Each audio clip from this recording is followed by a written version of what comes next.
I'm Richard Southern in the 680 newsroom. A higher week for Bay Street in the books. TSX picked up some ground this past week. The loonie didn't, though. The Canadian dollar this weekend kind of in the dumps, actually at its lowest level since last June. Around 76.5 cents U.S. takes $1.31 Canadian to buy $1 US. Pressuring the loonie this week was Stephen Poloz, Governor of the Bank of Canada, hinting that he's going to be cautious when it comes to future interest rate hikes. The market pricing in only a 27% chance of an interest rate hike when the bank meets next month.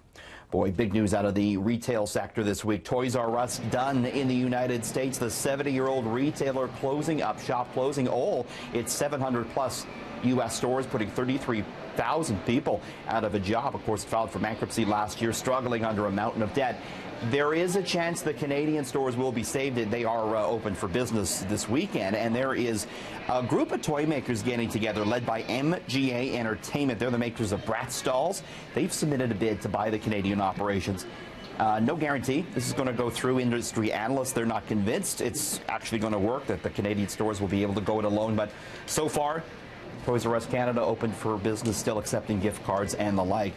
The CEO of one of Canada's largest restaurant chains was out talking about the impact of the higher minimum wage here in Ontario, and he actually had only positive things to say. This is Bill Gregson from Cara Operations. They own Harvey's, The Keg, Swiss Chalet, Eastside Mario's. He says the company's managed the impact of Ontario's minimum wage hike through selective price increases and menu changes, and he said that sales have actually been stronger in Ontario than in the rest of Canada since the minimum wage went up to $14 per hour. Supporters of the wage hike have argued that it could stimulate consumer spending. Detractors have warned that it could spur inflation if businesses pass along price hikes. So far, Mr. Gregson from Cara Operations says consumers haven't pushed back against these selective price increases.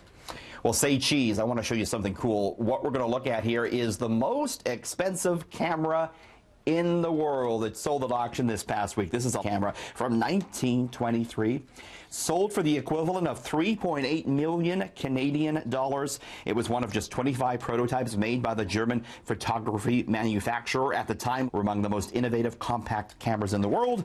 The buyer, a private collector out of Asia. Well, you know, self-driving vehicles are coming, but before we see people riding around in autonomous vehicles, it's going to be goods that will be shipped. And what we're going to look at here now is this is an 18-wheeler, the first self-driving 18-wheeler to make a coast-to-coast trip. This is trucking company Embark bringing the self-driving semi from Los Angeles to Jacksonville, Florida. We're looking at the empty driver's seat there. There was, though, a human in the cab for safety reasons. It took the trip 5 days, which included rest breaks for the human that had to be on board, but nobody ended up touching the wheel. Company says it's looking at implementing this, though they're not trying to get rid of human drivers. They say they're using it as a means to deal with a growing driver shortage. St. Patrick's Day. Happy St. Patrick's Day to you. Wanted to get some booze stories in here tonight. Beer and liquor going to cost us a bit more at festivals in the Toronto area this summer, and that's because the cost of getting a special permit to serve liquor has gone way up. It's gone from $75 to $450 for a 3-day permit to sell alcohol. So the cost will likely be passed on to festival goers who go to, you know, the beer festival or the cider festival, and some worry this could have these smaller festivals scaling back on their operations. And a UK brewer is out with a special beer to mark the upcoming nuptials between Prince Harry and Meghan Markle. And the beer, called Harry and Meghan's Windsor. Not very appropriate for this wedding. It's a mix of American and English hops. Some of the barley in the beer comes from Queen Elizabeth's very own Windsor farm.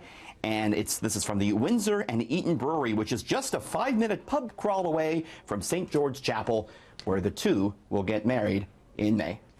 Happy St. Patrick's Day. In the 680 newsroom, Richard Southern, City News.